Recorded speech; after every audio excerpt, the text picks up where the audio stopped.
mooy li nga xamante ni maa ngi dégg ay nit di ko wax ngir yàq sama der ngir yàq sama image bàyyi naa leen ak Cheikh Ahmadou Bamba yàlla na ma yàlla àtteeg ñoom. man gor laa doomi gor laa bu ma soxla woon xaalis 2019 bi ma diggee milliard ma dem sëñ Touba moo ma gën a milliard. maa ngi ci kanam population bi di xeex seen intérêt nekk ci opposition radicale contre Macky Sall ak nguuram ba kere muy jóge ci réew mi loolu mooy li ma ñor. waaye nag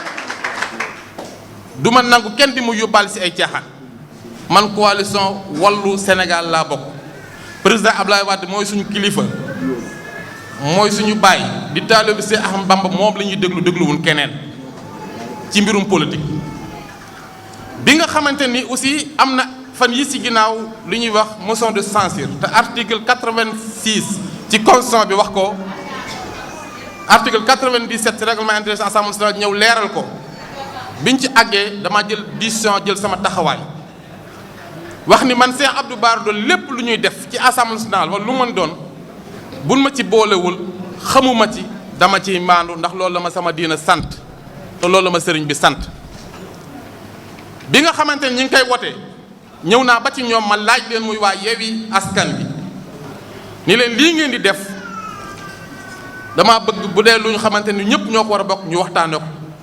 ñu yemale ko seen biir. nit nag bu fekk amul expérience parlementaire ci njuumte lay dëkk. yéen peuple askanu Sénégal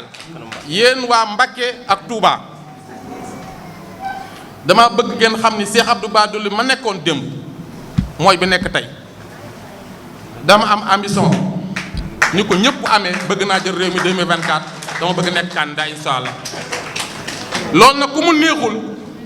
bi yeboo nga ŋànk say tuñ ndax jàpp naa ni jànkati nasaraan yëpp ñu ci bari ñu ngi leen di tuumaal